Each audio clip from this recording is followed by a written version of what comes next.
做生意係咪速度最重要？錯。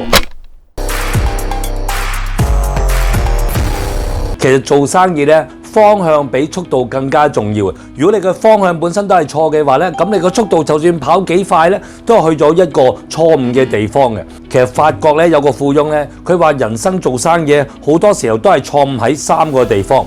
第一個就係你本身你嘅目標模糊，你根本都唔知自己去邊，或者想自己賺幾多錢。第二就係你從來冇開始嘅行動，只係喺思想裏面停留嘅啫。